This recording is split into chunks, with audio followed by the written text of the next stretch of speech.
bringing you the truth, or something like the truth. This is the Bottom Line Podcast from 100.7 The Score.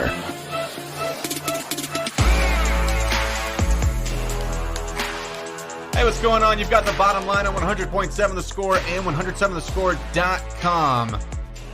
Clint Scott with Chris Snead and Jackson Frazier behind the glass taking care of us. Hey, we've got a contest going on. It is for local listeners. That's great, because I hate national contests where the listener has no chance. Just makes me so mad. I know. Angers me to no end. So angry. Everyone here at 100.7 The Score was so frustrated. We teamed up with the Home Zone, making our house a home, to give away $10,000. You have to listen at 10:45, 12:45, and 2:45 for the secret word. Enter it to qualify for that $10,000 grand prize. That'll be given away November 18th. The more times you enter, the more chances you have to win. It just makes sense. Today, on October 26th, a Wednesday, at 12:45, the secret word is... It's actually two words. Crimson Tide. Roll Tide. The Crimson Tide. Roll Tide. Have put out a lot of NFL receivers of late. Roll Tide. A lot of very fast receivers that beat Chris Snead to the goal line. It's time for a Wednesday edition of Kaylee's Dailies.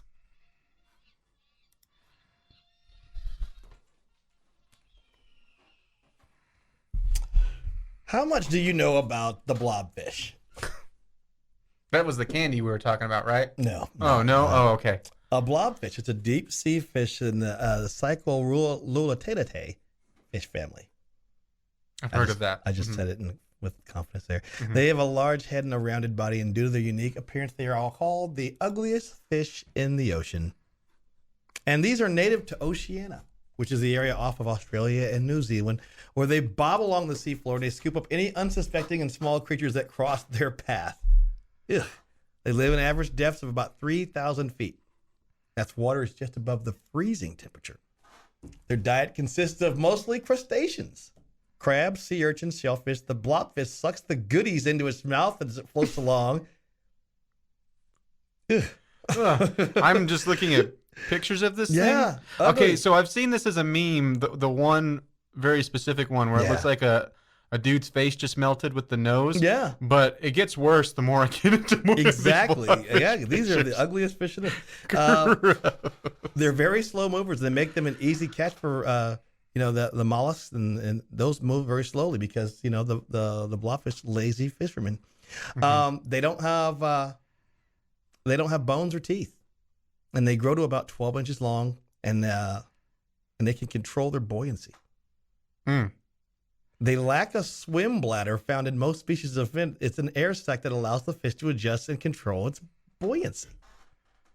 The biggest predator to the blobfish, what do you think it is? Anglerfish. No. How about angler fishermen? Fishermen who catch them on accident when deep sea fishing are the ultimate biggest predator of these fish. They don't have teeth. And the answer is no, they don't. They very likely you will come across face to face with a blobfish living at such depths in the ocean. But if you ever did, you would not have to worry about being bitten because they can't bite you. It's just gonna gum you to death. They also don't have bones or muscles. They're just basically like a jelly-like substance, and they just kind of blob along. Can you eat these things? I hope not, because they look and they look terrible. Whatever is on the outside of their little body looks disgusting. And when you bring one to the surface, it turns into a limp, floppy mass. This is why they're often called ugly. And their appearance changes above the water.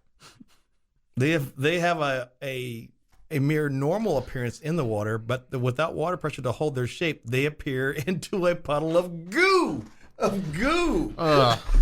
No, like it looks like the blobfish. If you just went like full sushi mode on this thing and ate it raw, it looks like it would be the texture of Jell-O. It probably would be. I mean, this thing is awful looking. Disgusting. Yeah, This is haunting. Ladies and gentlemen, the blobfish. New put down is calling someone a blobfish. If you pull one of those out of the ocean, you are assuming you're going to surely send it right back.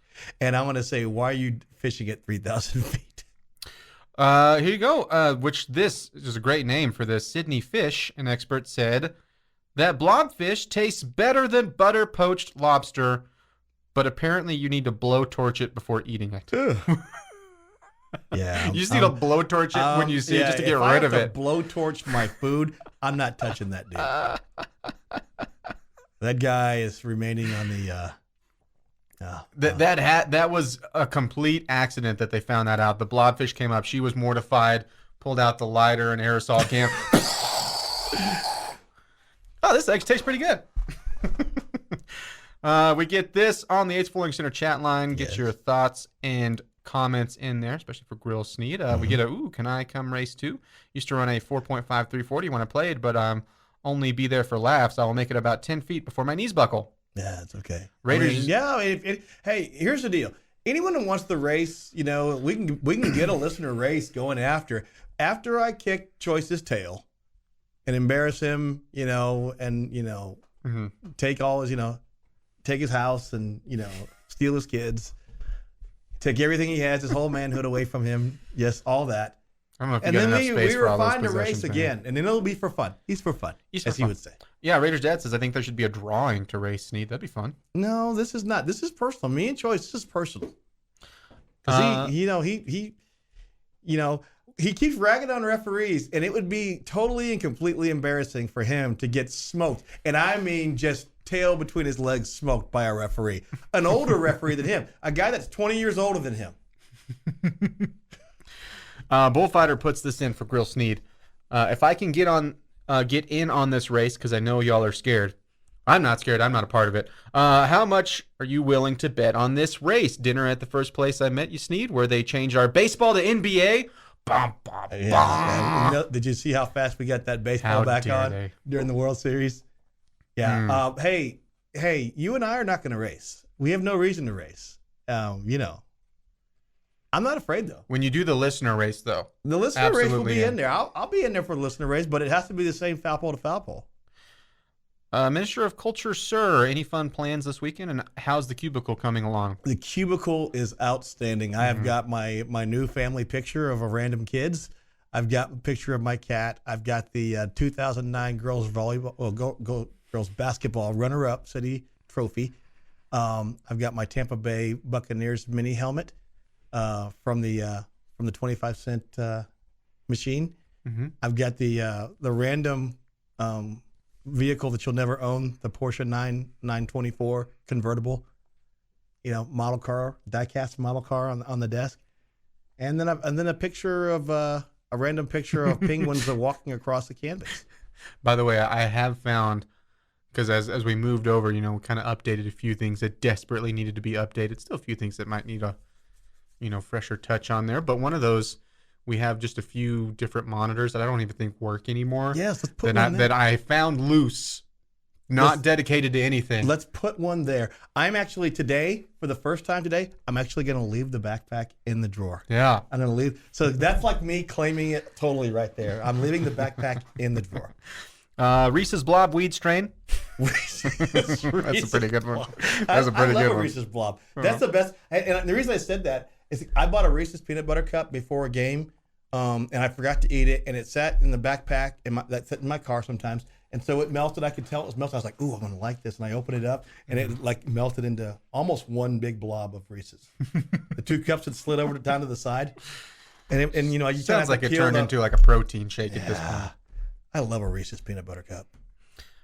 We get this on the chat line. Hot tamales and yep on the bit. Oh, honey. Hot tamales, no. That's one of my mom's favorites. Mike and Ike's with a little kick to them. I like them. Like I said, like the Mike and Ike's. Actually, a big fan of those.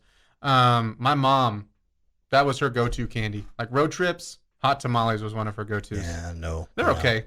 I'm just not a huge, overly sweet cinnamon fan. Yeah, not like cinnamon rolls, stuff like that. But when it comes into the candy form, not all the way in, but those are fine. I'll go down this and real quickly. I'll just tell you what's good and what's bad. And so it'll be the defining list, and it'll be that's all you'll need. You know, so where'd my list go? Well, oh, there you go. All right, here we go. Real quick on this here. Oh, come on, website, let's go. Website's not cooperating. The time is running out. The time is running out. I'm just going to say counting. Reese's Peanut Butter Cups are awesome. We got this list. That was it. It was just one sentence. Okay, Mounds bad. Whatchamacallit good. Baby Ruth bad. Reese's good. Twizzlers bad. Crunch good. $100,000 bar great. Twix great. Sweet Tarts bad. Starburst sucks. Raisinets even worse. Kit Kat great. York Peppermint Patty overrated. M&M's Peanuts no. Butterfinger yes. Skittles Almond Joy yes. Milk Duds hour number 2 next. Fifth Avenue bar. Getting to the point, but taking the scenic route to get there. This is the Bottom Line Podcast from 100.7 The Score. It's a Wednesday edition of The Bottom Line. You've got us on 100.7 The Score and 107thescore.com. Thanks for hanging with us. Us being myself, Clint Scott, with Jamie Lent and Jackson Frazier taking care of us. Keep hitting us up on the 8's Warning Center chat line. All your thoughts and comments. Thoughts like this. When I played football in college, I would see one of the stud running backs put a giant dip of wintergreen skull in before we went out to run to death. He was not normal because nothing faced him. Very odd person. Not candy, but sports related. I always thought it was bubble gum, but he'd do it in games too. Very, very odd. Whew. Agreed. Whew. Definitely odd. I know that there was probably some of the offensive linemen there in Farmtown, Kansas that were doing that too. I think theirs was the Red Man long cut was the go-to. Shelly says, holy mackerel, blobfish, straight nightmare fuel. You ever heard of the blobfish before? Learned a lot about it with old Captain Sneadaroo. I did. I've never known anything about the blobfish. You want a horrifying image. Look at the picture of a blobfish. Several of your Texas Tech coaches, of course, met with the media earlier this week. Let's get to some thoughts from this. Coach Kitley was asked about the quarterbacks and specifically what quarterback runs tempo the best. You know, I mean, unfortunately for Tyler, he didn't get to see a lot of it. And, you know, for Donovan, we that kind of wasn't in the game plan moving forward at the time for him. And, you know, these last 2 weeks, we felt like that was something we really needed to hit. So, you know, Barron's looked great in it, clearly. I want to say we were 43% Oklahoma State and 49% of our snaps were tempo calls. So, you know, he's handled that well. He's got the most opportunities at it. So I'd say that right now probably he's the one that kind of handles that the best at this point. We talked a lot about the quarterbacks yesterday, Jamie. It's been a discussion all week. Of course, you knew you were waiting around this corner from even 3-4 weeks ago, looking to the access point of when Tyler Shuck would finally get healthy, right? Mm-hmm. And instead of Donovan, now it's, you know, was it Morton or Shuck? And I mean, to me, with what they're trying to do offensively, if there's any doubt, and I really question how much doubt there is over there, I think it's all take it for face value with what's being said. I mean, that answers it for me, right? Well, we've heard, you know, with Coach Kitley saying that they want to run tempo and how much it helps the offensive line with them running tempo. Mm-hmm. We saw how effective the team was with it last week. And then you hear him basically say that Barron does it the best and Barron gets the ball out the quickest. I mean, you can put 2 and 2 together there and feel like, yeah, it would make sense for Barron to be the guy. Yeah, to me, it seems like it's not the Rain Man math equation where they come up and write the answer. Well, how'd they get that? Like, it seems like it's, again, I think it's all kind of fluff with what you're hearing. I don't really think that there is a ton of, I guess, a true quarterback battle. Like, I really think that they know Morton is your guy, and that's who you'll see moving on. Coach Kitley also just spoke about what Morton is doing well right now through his first 2 starts. Yeah, I think he's just, preparing every day. Even when he wasn't the starter, he was kind of coming in and preparing as he was and just trying to get better every day in every facet of the game. I thought you saw this week him improve in some areas that he struggled with a little bit at Oklahoma State. He took a few sacks against Oklahoma State that this week he didn't take. Threw the ball out of bounds, which is, people don't realize how huge of a play that is, but it's a big play. And as always, there's going to be stuff to clean up. Missed a few first reads that probably would have gone for big gains, if not touchdowns, that we got to make sure we're firing the ball there. But he's just prepared well, and the guys are rallied around him, and our guys are playing well around him too. So that's part of the game, is just having all 11 guys clicking at once and taking care of your teammates.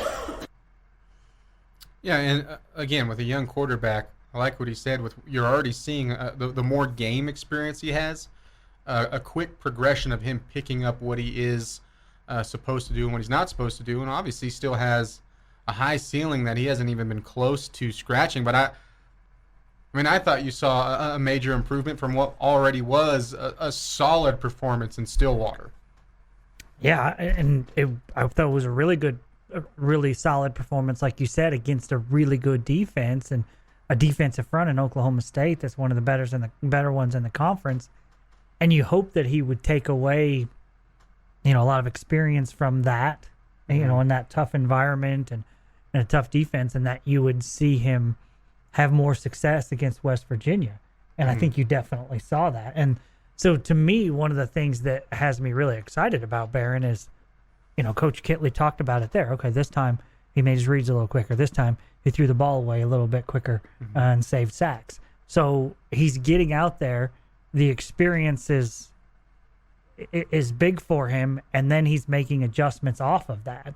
And that gives me a lot of hope for him as a quarterback, that he's a guy that can make some changes, that can see, okay, this needs to be done differently, or I'm doing this well, but this other area I'm not. So, sometimes you see guys that are, somewhat one-dimensional, or they're not able to make those adjustments once they get there, and Barron's showing that he can.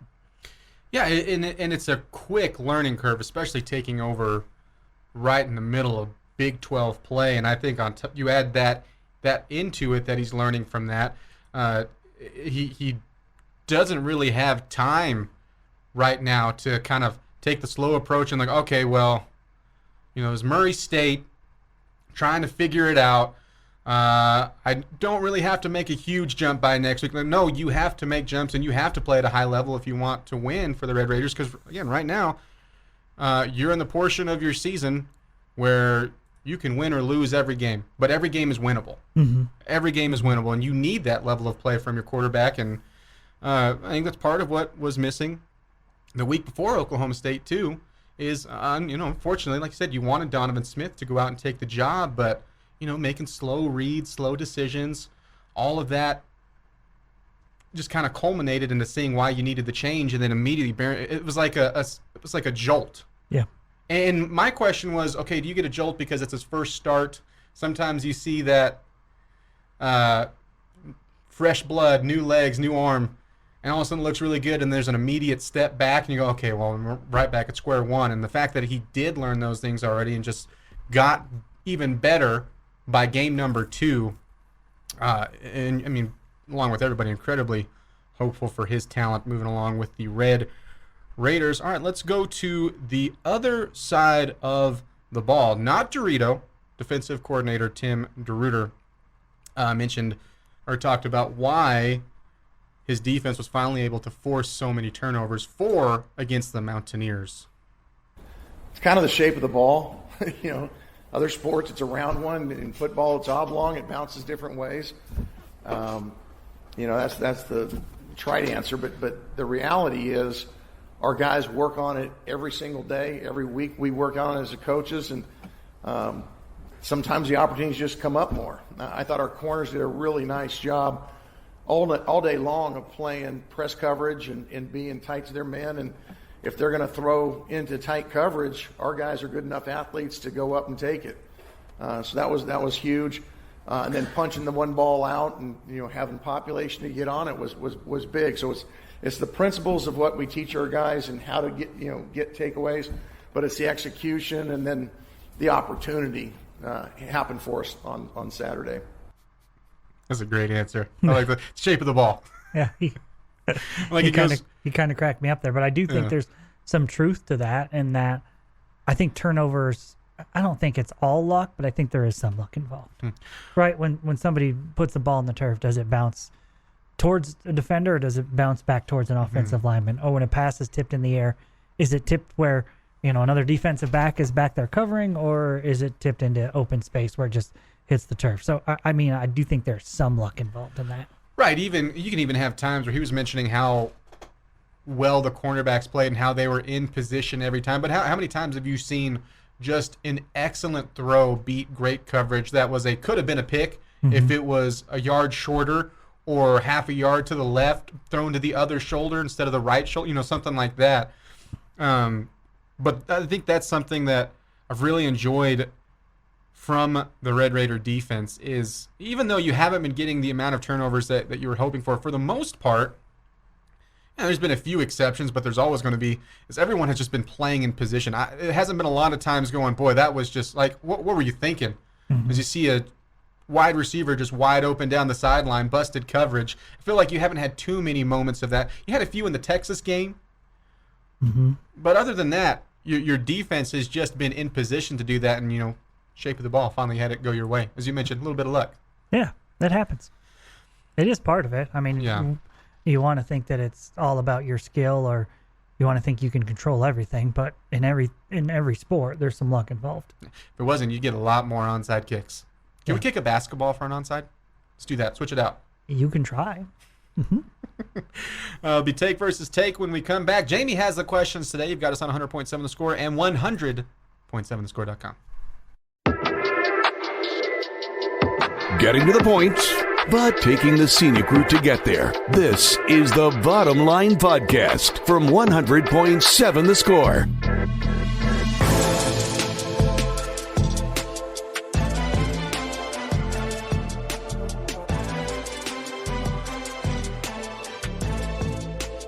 Question number 1 goes to you first, because if it doesn't, you'll probably cry. What is something that you were outraged about that, you kind of look at it and you just feel like it's kind of silly that you're outraged about it? Like the example that I would have for me is the different colored shoes for college basketball players. Honestly, is it really that big of a deal? For some reason it is to me, but it doesn't need to be. Yeah, mine's actually from basketball too. Shooting sleeves. I don't get it. There's no way it helps you. It certainly does not help Russell Westbrook shoot the ball. Like, what does it do? Oh, look how cool. And the problem is I knew too many people in high school that were so excited. Oh, see, I got the new shooting sleeve.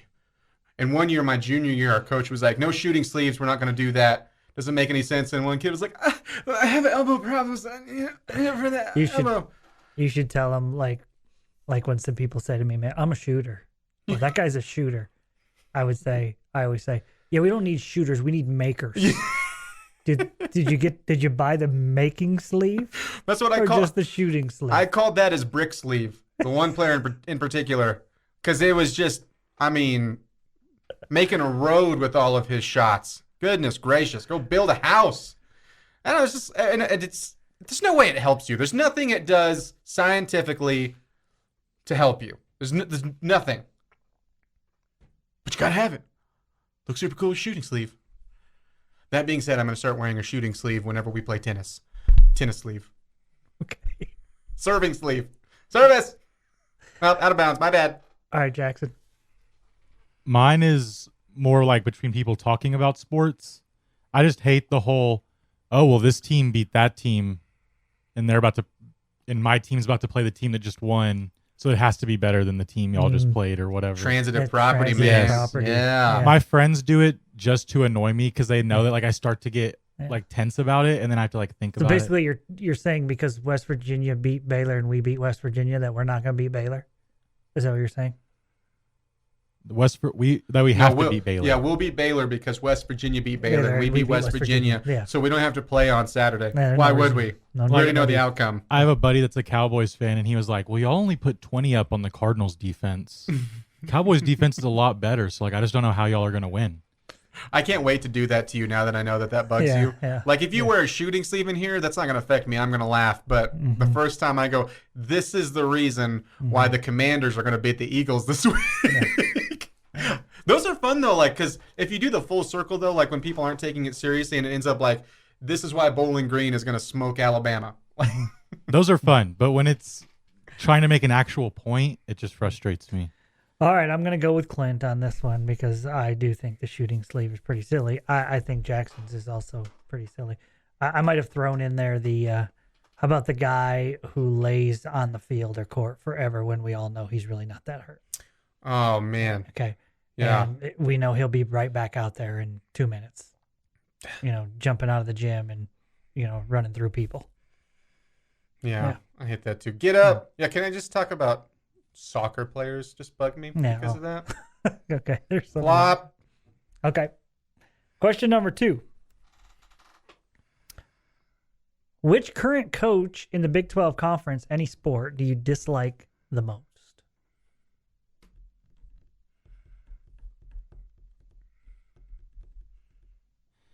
It's Jackson first. Yeah. Jackson first. It's just kind of hard to not go to Beard, honestly. Just everything he said and then his actions following it. It's just so hard to not just have a hatred towards that person, especially being here in Texas Tech and because of what he just didn't back up and like, I'm going to be here.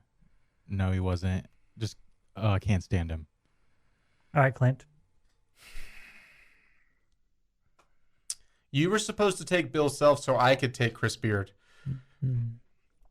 By the way, Bill Self was second for Jackson. Yeah, probably. Yeah. Yeah.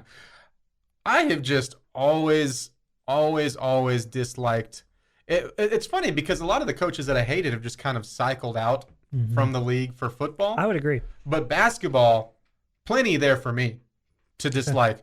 The number one for me is Bob Huggins. I cannot take his attitude, his funny little stool over there. He barely beats out Bruce Weber, but Bruce Weber being the reason we got Chuck's impersonation of Bruce Weber gives him a little bit of saving grace.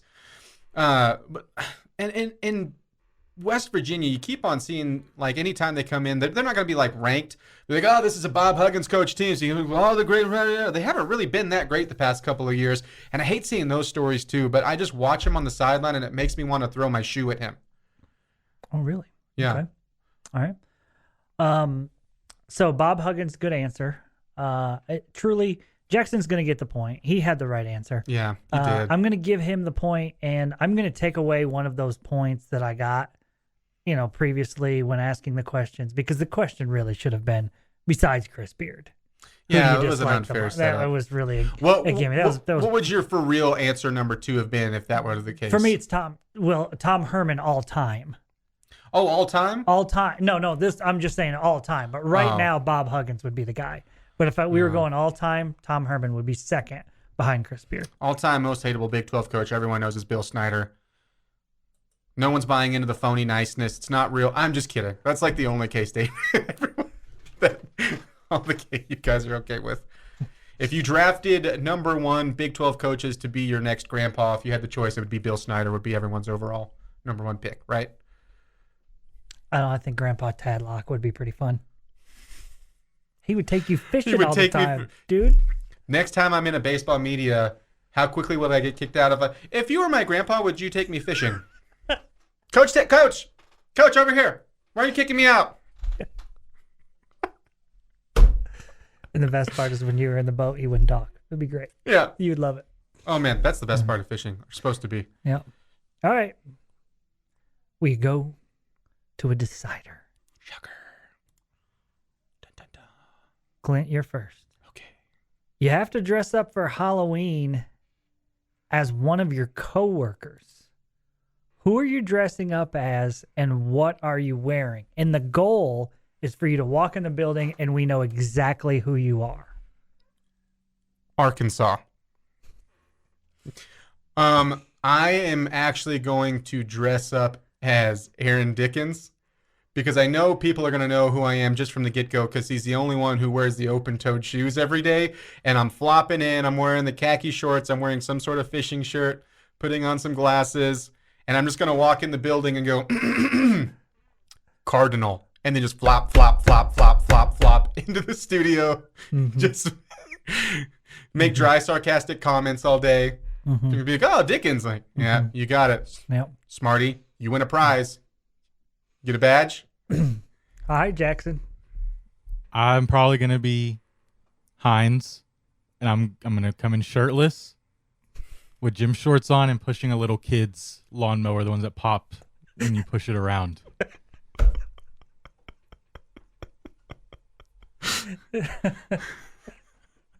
Oh man, this was tough. This was tough. I'm gonna go with Clint. I think the correct answer for Hines was visor, turtleneck, and nothing else, and we would know exactly who you were. Handing out business cards. Handing out business cards. Shaking hands. Hi, Chuck Hines. Just guard you for life. How you doing, buddy?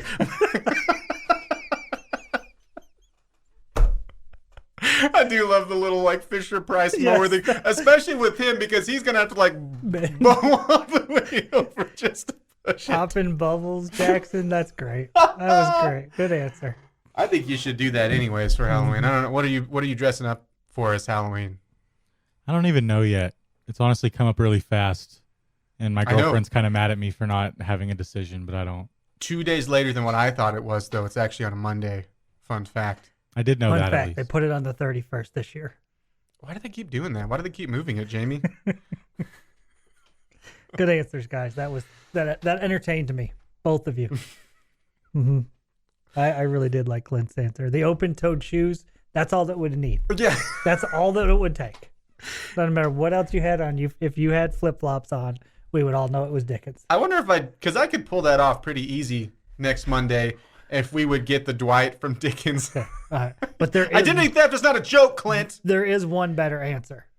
Just put on a Baylor jersey and walk in, and we would all know that your choice Woodman, Waco Woodman. Well, man, that maybe wear some camo and bring in a giant thing of pickles. Oh yeah, Waco all the way. You got us on 100.7.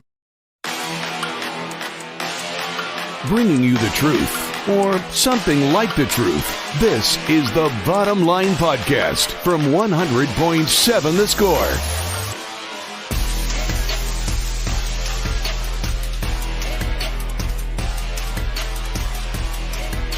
Hey, what's going on? It's a Wednesday edition of The Bottom Line. You've got us on 100.7 The Score and 107thescore.com. Clint Scott, a little crouton, Jackson Frisier. Hi, Clint Scott. The Viking was your take versus take winner today. Stop the streak before it even happened. Jackson, you were an excellent competitor. Really, really respect you as a competitor. I don't believe him. You want to mention that he's a Hall of Fame competitor or anything? What? You want to mention that he's a Hall of Fame competitor? Oh, yeah. He's a future Hall of Famer. Mm-hmm. Certainly. Just play I'm the ugliest girl in the club. Yeah. It's been a while. Been a while since I got put down for my looks by Jamie Lent when I wasn't even there to defend myself. When did I do that? You called Jackson and I the ugliest girls in the club. I don't remember being a part of that. Was it just me? I don't remember that I'm just either. trying to loop you in. It's just me. It's just me. I'm my own worth, Jamie. That's good. Glad to hear it. We get this from Eric on Wheels. I am down for a listener race. So the Sneadaroo choice race that's going to happen, foul pole to foul pole, where Choice gets a head start and still loses to Snead, has now turned into hopefully a listener race with Snead afterwards. So we've got several people who are chomping at the bit to get in there. Okay. This from Cobweb. I know for sure the Bit O Honey goes back to 50s and 60s, tastes like peanut butter and maple syrup. See, that didn't sound as good. I just want it to taste like honey. Just want it to be honey. We get this on the chat line. The churros count as candy, or are they a pastry? They are a pastry. Wouldn't count it as candy. I wouldn't count it as candy. That being said, if I'm trick-or-treating, someone hands me a paper towel with a churro inside, I'm going to be like, yes. Coming back to this house every year until I'm dead. I'm going to be the 52-year-old like, hey, you still handing out churros at this house? Or wax Coke bottles with the sewage water inside was the worst. Oh, yeah. What are those? It's been a long. I don't even know. That was on a list of the like top 10 worst candies for this year. I didn't even know you could still find those. I didn't even know you called it a candy. Yeah, I don't know. I don't know what you called it. Something not good. Steven also says Chico Sticks. Adds in love double for the 2 minutes, but there's flavor. Yeah. Double bubble. Double bubble. Double bubble. Double bubble. What is the gum that no one ever pays me in gum? I have no idea. What is that? No? Okay. Never mind. Hate York. The wife loves. Mm-hmm. Yeah, I like the York peppermint I like patties. your comment and your word efficiency as well. Less word do trick. That's good work. You know what I like? Is a York peppermint patty more a female thing than a guy thing for some reason? I just said I like them. So is it more females than guys, Jackson? Arkansas. I don't know. Sorry, Jackson. You had a valid opinion you were going to give out, and See, the we funny interrupted thing, you. The funny thing is, Jackson, and I'm being honest right now. See, when I used to have your job, I had a boss that if he ever asked me anything and I wasn't like totally paying attention, he would get so furious with me, right? And I'm like, dude, I don't feel like listening to you for 3 hours. You're laughing at your own jokes. You're not that funny. I'm just not into it. You know? Sounds way off from the show. And it would bother him so much. I mean, if I was like watching the TV in there instead of looking at him, it would bother him so much. I thoroughly enjoy when you're not paying attention. We ask you a question, it makes it more fun. I was getting my question of the day prepared. Okay. I don't even know what the question was that was asked. I just love Clint, how he I can tell if he doesn't know, well, like not quite sure what I asked him because he slowly leans into the mic. Like he's trying to figure it out as he leans in. Otherwise, it's just boom. Yeah. But it's, let me think about this. What did he ask me? Arkansas. I don't know. The question was York peppermint patties. First of all, in or out? I don't know if we ever got your... Out. Yeah. See, are they more of a female thing than a male thing? Yeah. Yeah. Now that you say Sexist. yeah. Yeah. See? Yeah. Yeah. See, you should have. Yeah. I now wish he was paying attention. Yep. What about the York peppermint patty adjacent candy known as the Andes Mountain little candies? Like you get them at for free at the end of Mexican restaurants. That's one of my favorite things about. I think that's the more places. masculine version of that. Yeah, because it's Andes. Don't need your New York mints, whatever those are. Someone named Patty, never heard of her. Sounds like you. That's you right now. It sounds just like me. How much cheese did he eat? All right, Jackson, you have a question of the day for us? Jamie's question of the day on 100.7 The Score is presented by Bizarre Solutions. Call them today for a free cybersecurity audit. All right. So the other day we talked about who we thought have been the MVPs for us so far in the season. Mm-hmm. I want to know who y'all think will be the MVP for the remainder of the season. And let's take out the quarterback and Tyree Wilson. We'll take out both of those. You know what? I really think they're going to get Taj Brooks rolling. As good as he played, I think the offensive line is playing better and better. And the more efficient you have with that passing game and really loosening up the defense, I really like what the rest of, and really you can just say this for the whole running game, but I think Taj Brooks will lead the way out. And, if someone said, oh, I would rather take Sir Roderick, I'm not going to fight him on it because I think they're both going to have very successful, a very successful 5-game stretch. And it would certainly help you to have that because it has been inconsistent at times, but I don't blame that on the running backs at all. But I think that the offensive line, that it is playing better. I would say you're facing less talented defenses for the most part on the way out than you did the first 6 or 5 of the first 6. And so I'm going to take Taj Brooks. Yeah, I think it's going to be Taj time a lot in the final 5. Okay. I think if I was going defense, we would go with Krishan Merriweather, who we talked about before. I just think that he's really, really important to that defense. I expect him to continue to play really well, but that's kind of a boring answer because we used him and one of the guys that we would have used if we were talking about the first half of the season. So the guy I'm going with is the guy that I've been the highest on of late, and that's Xavier White. Yeah. I just feel like he has become a big-time threat for the Red Raiders, both in the shorter passing game and down the field a little bit as well. And just feels like he's one of those guys that has a chance once he gets the ball in his hands, man, for it to get really exciting. The thing that I really like about Xavier White is you're about to get Miles Price back. Because that's why he's been more the go-to, right? Price has been knocked out. And now that he gets back, you're getting another dynamic player to hopefully even relieve some of the pressure and eyes that were already on him. And you would think, to me, that would just open him up even more. Because I agree, Xavier White has been if you use the word bright spot, it makes it sound like things are going bad, and things weren't going bad, but absolutely a highlight for the Red Raiders, especially the past few weeks, as he's carved out a role for him. And I just think it's so interesting because before you started the season, it was Miles Price A, and then you're like, all right, but who's going to be the number 2 option? You know, you have all these young guys, all these tall guys, all these big frames, and you're going down 4, 5, 6 names. And we didn't really talk about Xavier White for the most part, right? Right. And all he's done is he's just lit up teams the past few weeks. Gotten better and better and better. Yeah. So, I mean, I think that's a great answer. Well, thank you. Thank you very much. Compliment hours come back. Xavier White was my answer too. Mm-hmm. Do you think with Price coming back, who do you consider like the number 1? Is it still Price or is it White now? The beauty that I've seen from the offense, especially from Baron Morton, is I don't know if you have a true number 1 because he hit a lot of targets. And I think a lot of what Xavier White has done has been after the catch. Mm-hmm. I mean, a lot of those yards on the yak. And so I really don't know if there's going to be a true this is going to be his go-to. It seems like, especially if Baron Morton is in, they're going to go to what's open. Mm-hmm. And that's how they're going to attack the defense. I think I say right now Xavier White is the lead guy. Mm-hmm.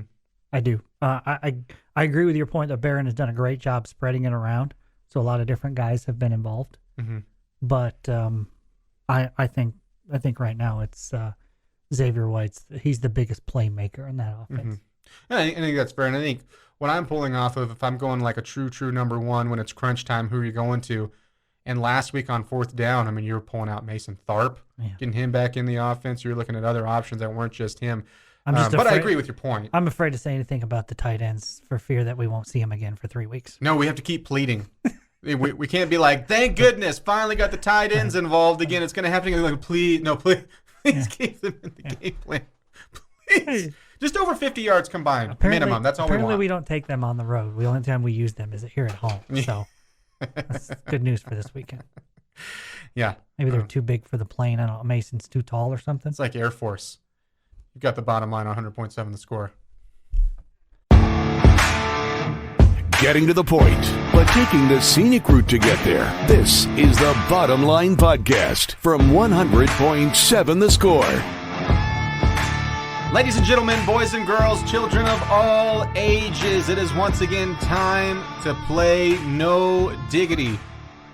Play it every weekday here on the Bottom Line on 100.7 the score and 107thescore.com at 2:15. Clint Scott with Jamie Lent and Jackson Frazier. Jamie, did you ever give out your official costume of which one you would really go with for you? For me? Yeah, no, you're talking about choice. Was that it, I guess? In the Baylor costume? Oh, what I would wear. Yeah, I would wear just a Baylor jersey or Baylor Bold or something, it would say. And then camo pants and camo hat, and camo shoes. Loose $100 bills falling out of the pocket because who cares? Doesn't affect you anyways. Yeah. Right? Mm-hmm. And we would all know that I was choice. Yeah. Uh-huh. Mm-hmm. And the shirt would also be size medium. Now, I have a certain other team's sweater that I wore to a certain other team's loss at the USA last year. Mm-hmm. And much like a picture of Bigfoot that's very blurry and in the distance, a picture was taken of me and said, sweater. And he had... Except this Bigfoot was easy to see. Yeah. Everyone to see. He was standing... The picture was that Bigfoot, very frustrating, working on his tickets, online tickets, trying to get them to work in the wind. People walking right beside me, even though I was all the way over to the corner of the little platform I was standing on, still rubbing shoulders with me. There's a line. Let's use it, people. And Choice had the audacity to go, oh, that's a nice medium you got there. But you're Captain Smedium, man. You have the whole Smedium line. You're a Smedium model. I'm fighting between two sizes right now myself, so I can't really say anything. Not a better time for Choice to pop up in the window. He just gave us the look of disappointment in the two of us. He's got the look of disappointment. Oh man, that was timing. We can wrap it up. Can we? Fantastic. We're retiring from radio. That was awesome. Oh man, yeah. So of all the people, felt a little pointed. For no diggity, I throw out a situation to Jamie, Jackson, and you, our fine listening audience, and with their and your digitometers, they and you tell us just how much diggity a certain situation has. Jamie, I want to get a read on where you are with this. I'm over here. Okay, good. And that was no diggity. It's been the bottom line on 100.7 The Score. We can wrap it up. Mm-hmm. I would say, truly, of these six, three I feel like are under real pressure, and two certainly are under more. If I gave you these six coaches from the state of Texas right now, starting out with old Jimbo at A&M, Sark at Texas, of course Dykes at TCU has things rolling right now, Aranda coming in the house this Saturday with the Baylor Bears, Holgorsen over at Houston, future Big 12 opponent, and then of course Coach McGuire right here. I would say definitely Jimbo and Sark are under pressure currently, and that just comes with the territory, but also with the performance for Jimbo with the contract. I mean, again, A&M or Aggies have started to do the math of, boy, could we fit in $86 million in the budget? Stack that out till 2031, maybe get him out of there. If A&M truly wants to get rid of him, their donors will pay for that. I agree. But you look out of those six, I would say, I don't know, maybe you'll disagree with me. I think there's a little bit of pressure, not a lot. Like, I don't think they're going to get rid of him because Baylor's not winning the Big 12 this year. But if they either find a way to miss a bowl game or go 6-6 after winning the Big 12 last year, and it was a big deal in the offseason, first time Baylor's ever picked in the preseason media poll to win the Big 12. I would say he's under at least the pressure category. I think there's an immediate expectation now. Would you disagree? Yeah, I think I will. Okay. First off, I don't like that you're questioning Baylor making a bowl and all that right now when we're about to play him. It feels like you're putting together some bulletin board material for them right now, Clint. I don't know that you should be doing that. Dave Aranda, big bottom line. Did you hear what that host who wants Axel Frog played at his funeral said about us? Take him serious, boys. Yeah. Actually, that's not the tone of Aranda. Yeah, Coach Aranda. That's Kansas Clint. Okay, not Red Raider Clint. Medium, Kansas medium. Red Raider Jamie has all the respect for your team. Totally respect the opponent. Hall of Fame coach. I think Baylor is not going to be in contention to miss out on a bowl. I think they're a good team. I mean, there's always a little bit of pressure just because they were so good last year. So expectations always rise and all that. So I think it's fair to say he's under a little bit of pressure.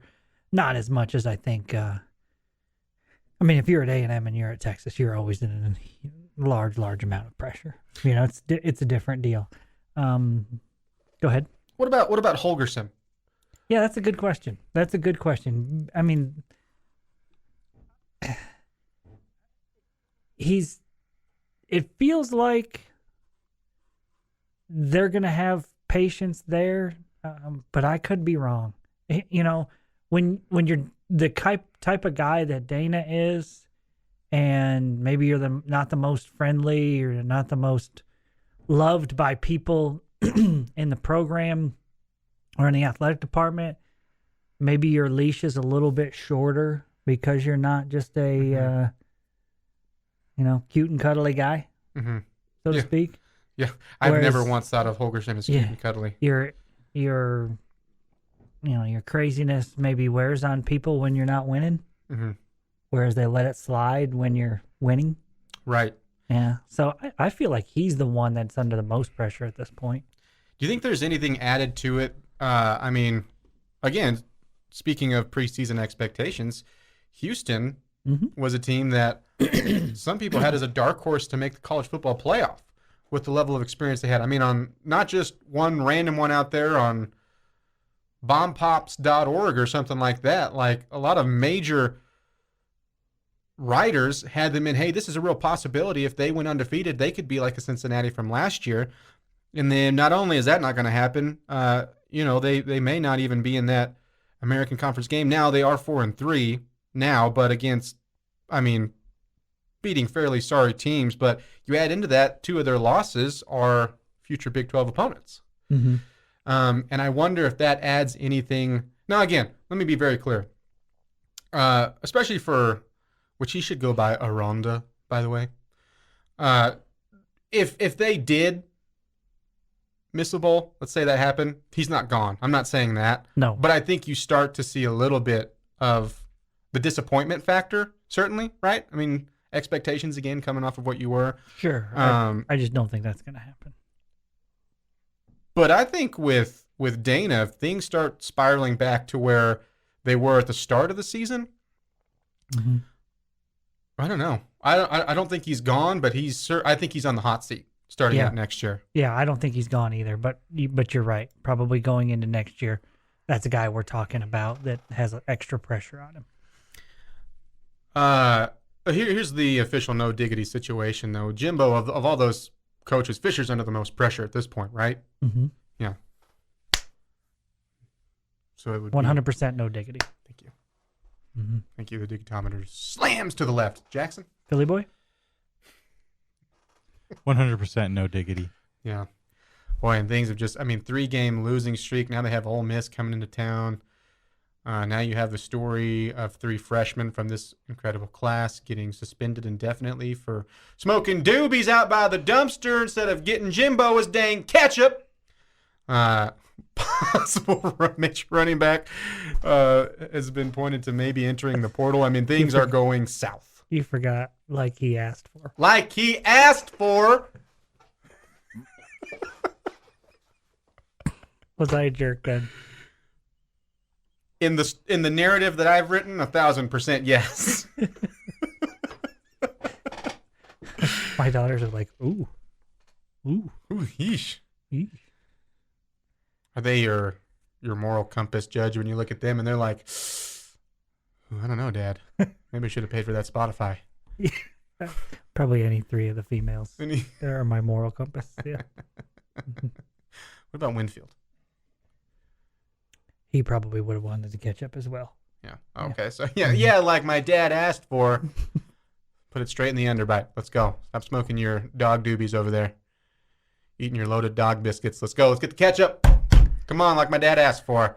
It's the bottom line on 100.7 The Score at 107thescore.com. Keeping us up on the Yates Flooring Center chat line. Back with more next.